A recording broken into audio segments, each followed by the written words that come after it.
السلام علیکم دوستو، آج کی ویڈیو میں آپ کو سنائیں گے غربت اور بے بسی کی کوکھ سے جنم لینے والا ایک دردناک قصہ۔ تو اگر ویڈیو شروع کرنے سے پہلے آپ ہمارے چینل پر نئے ہیں تو پلیز چینل کو سبسکرائب اور ویڈیو کو لائک اور شیئر ضرور کر دیں، شکریہ۔ میرے والد کا شمار گاؤں کے متمول زمینداروں میں ہوتا تھا۔ ہماری زمینیں بہت زیادہ تو نہیں تھیں، لیکن جو بھی پیداوار دیتی تھیں وہ ہمارے کنبے کے لیے کافی ثابت ہوتی۔ کچھ بھینسیں وغیرہ بھی تھیں، اس لیے دودھ مکھن کی بھی کوئی کمی نہ تھی۔ ہمارا گھرانہ اچھا کھاتا پیتا اور کل 4 افراد پر مشتمل تھا۔ والدین کے علاوہ میں اور میرا ایک چھوٹا بھائی اس کا حصہ تھے۔ میرا نام سلیم اور بھائی کا نام قدیر تھا۔ میں 10 سال کا تھا اور قدیر مجھ سے 2 سال چھوٹا۔ گاؤں کے لوگوں سے ہمارا میل جول اچھا تھا۔ سب میرے والد کو عزت کی نگاہ سے دیکھتے اور ہماری بھی قدر کرتے۔ میرے ایک چچا جن کا نام حامد تھا ذرا اکھڑ طبیعت کے مالک تھے۔ گاؤں کے لوگ ان کے ساتھ زیادہ اٹھنا بیٹھنا پسند نہیں کرتے تھے۔ بابا جان انہیں ہمیشہ سمجھاتے کہ وہ لوگوں کے ساتھ پیار و محبت سے پیش آئیں تاکہ لوگ ان کی بھی عزت کریں، لیکن چچا ہمیشہ یہ باتیں نظر انداز کر دیتے، بلکہ کئی مرتبہ ناراض ہو کر بابا جان سے جھگڑنے لگتے۔ اسی باعث ان کے ساتھ ہماری زیادہ بول چال نہیں تھی، لیکن قسمت کا لکھا کون ٹال سکتا ہے۔ شاید حاسدوں کو ہماری خوشیاں پسند نہیں تھیں اور کچھ برے دن دیکھنا بھی ہمارے نصیب میں لکھا تھا۔ ایک دن بابا جان بھینسوں کا دودھ دو کر فارغ ہوئے تھے کہ اچانک انہیں دل کا دورہ پڑا۔ ہاسپٹل لے جانے سے پہلے ہی قضائے الہی نے انہیں فانی دنیا سے اٹھا لیا۔ ہمارے لیے یہ صدمہ ناگہانی تھا، اس لیے امی جان پر سکتہ طاری ہو گیا۔ ہم بھی اپنے ہوش و حواس میں نہ رہے۔ 2 دن بعد امی جان کا سکتہ ٹوٹا تو آہستہ آہستہ انہیں ہوش آنے لگا۔ چہلم تک تو حالات معمول پر رہے، پھر چچا پر پرزے نکالنے لگے۔ وہ ہر بات پر اپنی دھونس جماتے اور بات بے بات ہمیں ڈانٹنے لگتے۔ دراصل وہ ہماری زمینوں پر قبضہ کرنے کے منصوبے بنا رہے تھے۔ ان کا ایک بیل پاگل ہونے کے قریب تھا، جگہ جگہ ٹکرے مارتا پھرتا۔ کئی لوگوں کو اس نے زخمی بھی کر دیا تھا۔ سارا گاؤں اس سے دور بھاگتا۔ جس کھیت میں وہ کھڑا ہوتا لوگ مارے ڈر کے اس طرف جاتے ہی نہیں تھے۔ ایک دن امی کھیت میں سرسوں توڑنے گئیں۔ خلاف معمول سارا دن گزرنے کے بعد بھی وہ واپس نہیں آئیں۔ گاؤں میں سب کے دکھ سکھ سانجھے ہوتے ہیں، اس لیے ہمارے ہمسایوں کو بھی فکر لاحق ہوئی۔ ہم سب مل کر امی کو ڈھونڈنے نکلے۔ زیادہ دور نہیں گئے تھے کہ چند لڑکے ہمیں اپنی طرف آتے ہوئے نظر آئے۔ انہوں نے بتایا کہ کھیتوں میں تمہاری ماں مردہ حالت میں پڑی ہے۔ میرے اوسان خطا ہو گئے۔ بھاگم بھاگ وہاں پہنچا تو دیکھا امی زمین پر اوندے منہ پڑی ہیں اور سرسوں کا ایک چھوٹا سا ڈھیر ان کے قریب پڑا ہے۔ لگتا تھا کہ ابھی انہوں نے سرسوں کاٹنی شروع ہی کی تھی کہ قضا نے آ لیا۔ کسی نے وہاں پر پولیس کو بھی بلوا لیا تھا۔ پولیس آئی، اپنی کارروائی کی اور پھر امی کو چارپائی پر ڈال کر گھر پہنچا دیا گیا۔ پولیس کے مطابق چچا کے بیل نے ٹکرے مار مار کر امی کو ہلاک کر دیا تھا۔ اس طرح یہ کیس یہیں ختم ہو گیا، لیکن ہمارا ہنستا بستا گھرانہ بالکل اجڑ چکا تھا۔ اب ہم صرف 2 بھائی ہی دنیا میں رہ گئے تھے۔ ہمارے سر پر ظالم چچا کی صورت میں ایک سایہ بہرحال موجود تھا۔ اب چچا اور ان کے بچوں نے ہمارے گھر کو ہی اپنا مستقل ٹھکانہ بنا لیا۔ وہ اپنے والد کی شے پر بات بے بات ہم سے جھگڑنے لگتے اور کبھی کبھی تو قدیر پر ہاتھ بھی اٹھا لیتے۔ چچا نے گھر کا سارا کام، یعنی صبح کھیتوں سے بھینسوں کے لیے چارہ لانا، پھر انہیں پانی پلانا اور ٹوکے سے چارہ کاٹنا، ہم دونوں بھائیوں کے سر ڈال دیا۔ ان کے اپنے بیٹے کسی کام کو ہاتھ نہیں لگاتے۔ ہمیں روزانہ وقت بے وقت پیٹا بھی جاتا تاکہ چچا کا خوف ہم پر ہمیشہ مسلط رہے۔ وہ ہم دونوں بھائیوں کو صبح سویرے کھیتوں میں بھیج دیتے اور جب تک ہم چارہ کاٹ کر بھینسوں کو کھلا نہ دیتے ہمیں بھوکا ہی رکھتے۔ سارا دن مشقت کرانے کے بعد رات کو ہمارے سامنے کھانا ایسے پھینکتے جیسے کسی فقیر کو دیا جاتا ہے، وہ بھی اتنا کہ جس سے پیٹ نہ بھر سکے۔ چونکہ چچا کی نظر ہماری زمینوں پر تھی، اس لیے وہ ہمیں راستے سے ہٹانے کے منصوبے بنانے لگے۔ مجھے آج بھی وہ رات یاد ہے۔ وہ سردیوں کی ایک سیاہ رات تھی۔ 11 بجے کا وقت تھا۔ چچا نے ہم دونوں بھائیوں کو سوتے سے اٹھایا اور جلد تیار ہونے کو کہا۔ انہوں نے بتایا کہ وہ اور ان کا بڑا بیٹا تیمور شہر جا رہے ہیں، ہم بھی ان کے ساتھ چلیں۔ رات کی گاڑی اس لیے پکڑنی ہے تاکہ صبح شہر پہنچ جائیں اور ہم تینوں بھائی شہر میں گھوم پھر کر خوب سیر کر سکیں۔ اس طرح بہانے سے ہمیں ساتھ لے کر وہ دونوں باپ بیٹا اسٹیشن کی طرف روانہ ہوئے۔ موسم سرد تھا، اس لیے ہم نے چادر لپیٹ رکھی تھی۔ ابھی اسٹیشن سے تھوڑی دور ہی تھے کہ ہلکی ہلکی بوندا باندی ہونے لگی۔ ہم تینوں کو انتظار گاہ بٹھا کر چچا خود ٹکٹیں لینے چلے گئے۔ گاڑی آنے میں 10 منٹ باقی تھے۔ ہم چاروں کے سوا اسٹیشن پر اور کوئی مسافر نہیں تھا۔ شاید ہماری تقدیر میں یہ سیاہ رات لکھی تھی۔ جب گاڑی آئی تو چچا آخری ڈبے میں سوار ہوئے۔ اندر ہجوم کم تھا، کئی سیٹیں خالی پڑی تھیں۔ ہم ان پر بیٹھ گئے۔ باہر سردی تھی لہٰذا ہم ٹھٹر رہے تھے۔ گاڑی کے اندر بیٹھتے ہی حرارت پہنچی تو ہم چادریں لپیٹ کر لیٹ گئے۔ تھوڑی دیر بعد ہمیں نیند نے آ لیا۔ تیمور کا ہمارے ساتھ سونا شاید ایک ڈھونگ تھا جس کا پتہ ہمیں صبح کے وقت چلا۔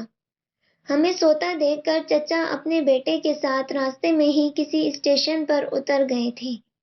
انہوں نے آخری ڈبے کا انتخاب اسی لیے کیا تھا کہ انہیں اترتے ہوئے کوئی دیکھ نہ سکے۔ صبح جب ہماری آنکھ کھلی تو ہم نے خود کو تنہا پایا۔ گاڑی اسٹیشن پر رکی ہوئی تھی۔ سب مسافر ڈبے سے جا چکے تھے اور ایک کلی ہمیں اٹھانے کی کوشش کر رہا تھا۔ ہم نے چچا کو بہت ڈھونڈا لیکن وہ ہمیں کہیں نہیں ملے تو ہم نے رونا شروع کر دیا۔ ہمیں روتا دیکھ کر کلی ہمیں اسٹیشن ماسٹر کے کمرے میں لے گیا۔ اسٹیشن ماسٹر بہت نیک طبیعت آدمی تھا۔ اس نے ہمیں پیار سے اپنے پاس بٹھایا اور ہماری باتیں غور سے سنی۔ نیز کھانا بھی منگوا کر ہمیں کھلایا۔ پھر اسی کلی سے کہا، ایک سپاہی لے آؤ تاکہ وہ ہمیں تھانے لے جائے اور پھر ہمارا بیان لکھ کر ہمارے چچا کو ڈھونڈے۔ سپاہی کا سنتے ہی ہم کانپنے لگے کہ اب وہ ہمیں تھانے لے جا کر مارے گا، اس لیے وہاں سے بھاگنے کا پروگرام بنانے لگے۔ اسی دوران پلیٹ فارم پر ایک گاڑی آ گئی اور اسٹیشن ماسٹر اٹھ کر باہر چلا گیا۔ میں نے قدیر کا ہاتھ پکڑا اور کمرے سے باہر نکل آیا۔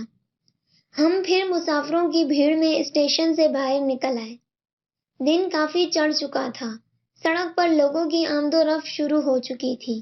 لوگوں سے بھری ہوئی بسیں بھی گزر رہی تھیں۔ سڑکوں پر گھومتے گھومتے ہم اسٹیشن سے بہت دور نکل آئے۔ ہمارا کوئی ٹھکانہ نہ تھا اور نہ ہی کوئی منزل، اس لیے چلتے چلتے وقت کا کچھ پتہ نہ چلا۔ جب بھوک نے ستانا شروع کیا تو احساس ہوا دن کے 2 بج رہے ہیں۔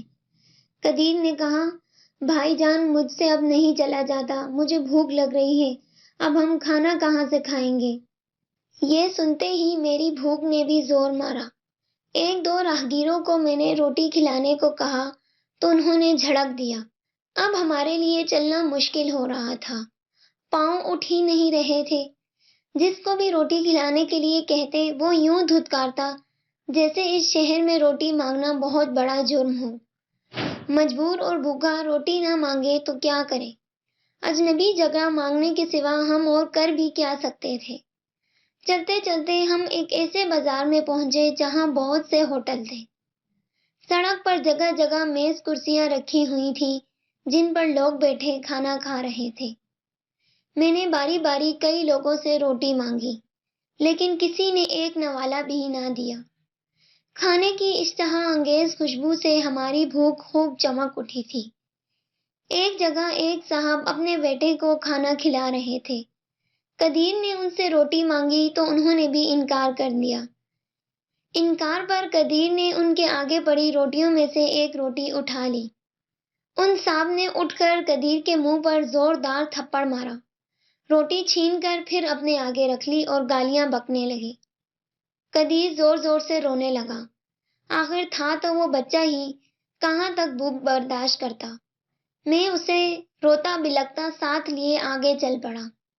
جب ہم مانگ مانگ کر تھک گئے اور کسی نے ہمیں ایک نوالا بھی نہ دیا تو میں نے قدیر کو ایک درخت کے سائے تھلے بٹھایا اور کہا کہ وہ میرا انتظار کرے جب تک کہ میں واپس نہ آ جاؤں۔ اسے وہاں چھوڑ کر میں دوبارہ بازار میں آ گیا۔ ایک ہوٹل کے باہر تندور پر ایک شخص بیٹھا روٹیاں لگا رہا تھا۔ اس کے سامنے روٹیوں کا ڈھیر لگا ہوا تھا۔ میں نے اس سے ایک روٹی مانگی تو اس نے انکار کر دیا۔ اس کے انکار کرنے پر میں نے روٹی اٹھائی اور دوڑ لگا دی۔ اس نے شور مچانا شروع کر دیا، پکڑو پکڑو، چور روٹی لے کر بھاگ رہا ہے۔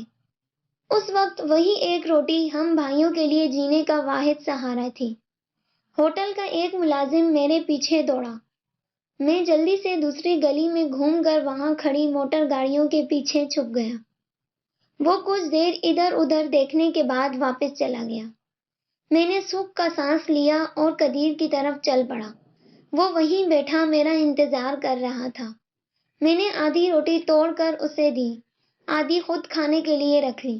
قدیر نے ابھی پہلا نوالا ہی توڑا تھا کہ ہوٹل کا وہی ملازم ادھر آ نکلا اور ہم پر نظر پڑتے ہی وہ ہماری طرف بھاگا۔ میں نے قدیر کا ہاتھ پکڑا اور دوڑ لگا دی۔ ہماری روٹی بھی وہیں رہ گئی تھی، صرف وہ نوالا قدیر کے ہاتھ میں رہ گیا تھا جو اس نے ابھی ہی توڑا تھا، لیکن اسے کھانے کا موقع نہ مل سکا تھا۔ ہم بھاگے جا رہے تھے، وہ نوالا اب بھی اس کے ہاتھ میں تھا۔ ہمارے پیچھے ملازم بھی دوڑ رہا تھا۔ آگے ایک بڑی سڑک تھی، اس پر موٹر گاڑیاں کافی تیزی سے آ جا رہی تھیں۔ ہم اگر وہاں رکتے تو پکڑے جاتے، اس لیے ہم نے دوڑتے ہوئے سڑک عبور کرنی چاہی۔ ابھی ہم سڑک کے درمیان میں بھی نہ پہنچے تھے کہ ایک تیز رفتار گاڑی ہم سے آ ٹکرائی۔ میں چونکہ قدیر کے پیچھے تھا، اس لیے مجھے گاڑی کی سائیڈ لگی۔ میں کلا بازیاں کھاتا ہوا دور جا گرا۔ سر پر گہری چوٹ آئی، اس لیے گرتے ہی بے ہوش ہو گیا۔ کچھ لوگوں نے بھاگ دوڑ کر پانی کا بندوبست کیا اور میرے منہ پر ڈالا۔ جب مجھے ہوش آیا تو سب سے پہلے قدیر کا خیال میرے دماغ میں آیا۔ سڑک کے درمیان لوگوں کا جمگٹا لگا ہوا تھا، وہ شور بھی مچا رہے تھے۔ میں فوراً ان کی طرف دوڑا۔ لوگوں کا گھیرا توڑتا جب آگے پہنچا تو دیکھا قدیر سڑک پر چاروں شانے چت پڑا ہے۔ اس کے سر اور منہ سے خون بہہ بہہ کر جم گیا تھا۔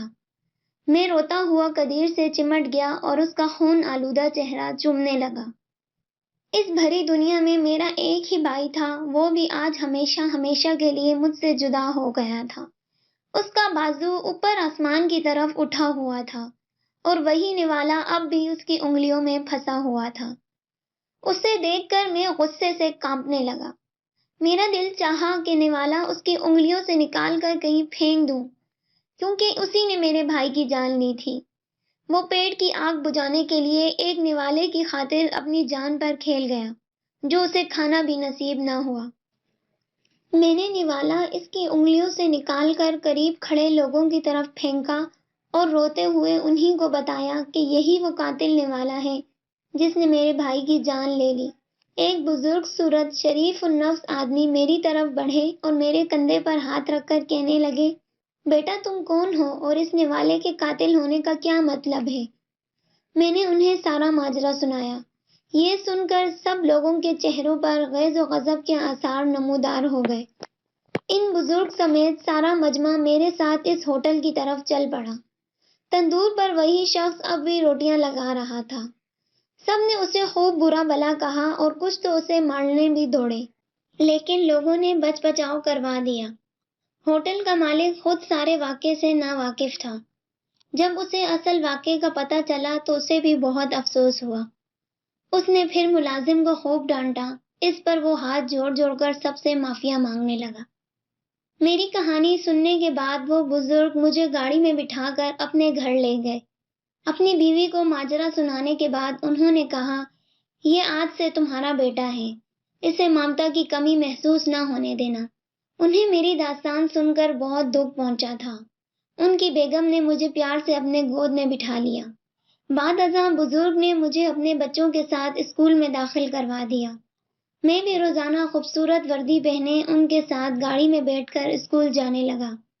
آج میں خوب دل لگا کر پڑھ رہا ہوں تاکہ اچھے نمبروں سے پاس ہو کر اعلیٰ تعلیم حاصل کر سکوں۔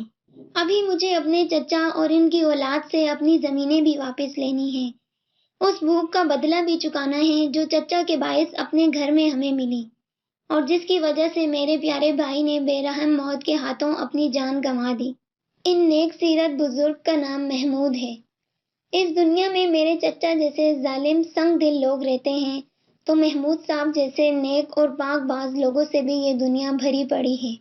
مجھے بھوک کی بہت قدر ہے، اس لیے جب میں کسی کو بھوکا دیکھتا ہوں تو سب سے پہلے اسے کھانا کھلاتا ہوں۔ شاید میری اس نیکی سے ہی میرے بھائی کی روح کو سکون نصیب ہو جائے۔ آپ سب کو بھی چاہیے کہ اگر کبھی کوئی آپ سے روٹی کا سوال کرے تو اسے جھڑکنے کے بجائے حسب استطاعت اس کی مدد کر دیں۔